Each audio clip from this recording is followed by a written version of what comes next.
조국 청와대 민정수석이 법무부 장관으로 검토되고 있다고 합니다. 청와대 비서가 엄정한 법 집행을 담당하는 법무부 장관으로 바로 가는 것이 적절한 것인지, 또 그동안 수많은 기강회의, 인사검증 실패 논란을 일으킨 조국 수석을 영전시키는 것이 국민의 눈높이에 맞는 인사인지 오늘의 포커스를 맞춰보겠습니다. 임기 2년을 넘긴 조국 민정수석. 그는 그동안 민정수석에서 물러나면 학교로 돌아가겠다는 뜻을 수차례 밝혔습니다. 국회에서 빨리 협조해 주시면 제가 학교로 돌아갈 시간이 좀 당겨지지 않을까 생각이 듭니다. 최근엔 여권에서 내년 총선 총력전을 위한 조 수석 차출론도 제기됐죠. 이에 대해 조 수석은 사양의 뜻을 시사했습니다. 정치인 조국이 아니라 민정수석 할 수 있는 조국을 뽑았을 거라고 생각합니다. 오늘 모든 언론이 보도한 여권 관계자 발에 조국 법무부 장관 검토설. 조 수석은 그러나 가타부타 말이 없습니다. 정치권에서는 민정수석이 곧바로 법무부 장관으로 가는 것이 옳은지에 대한 논란이 뜨겁습니다. 야당은 야당 무력화 시도라며 반발하고 나섰죠.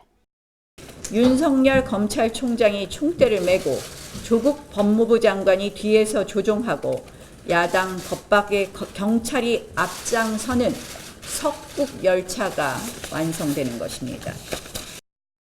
지금 여당도 8년 전 이명박 당시 대통령이 권재진 민정수석을 법무부 장관에 지명하자 강하게 반대했습니다.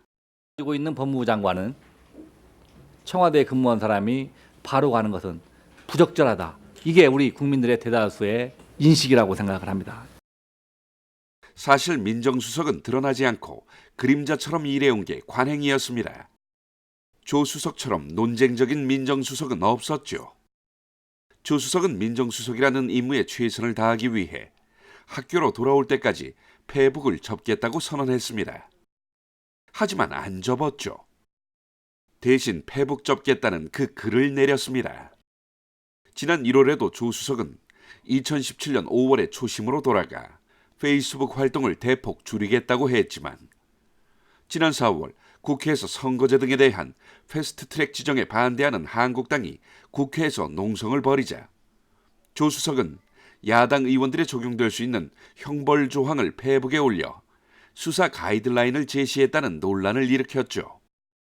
야당 장외투쟁을 코미디, 밥그릇 투정이라고 한 글을 공유한 뒤 시끄러워지자 삭제하기도 했습니다. 페이스북뿐만이 아닙니다.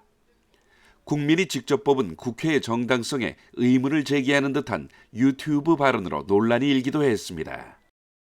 촛불혁명의 요구이다라고 판단을 하고 있는데 국회는 촛불혁명 이전에 구성돼요. 조 수석 재임 중 낙마한 차관급 이상 인사는 모두 12명으로 인사검증 책임론에서도 자유롭지 못한 상황. 그러나 정치권에선 이미 그를 차기 대선 주자 중 한 명으로 꼽는 분위기입니다. 문재인 대통령과 민주당에서는 대통령 후보로 생각하고 있는 것 같아요. 조국 수석을 둘러싼 논쟁이 언제 어디까지 커질지 지켜볼 일입니다. 뉴스라인 포커스였습니다.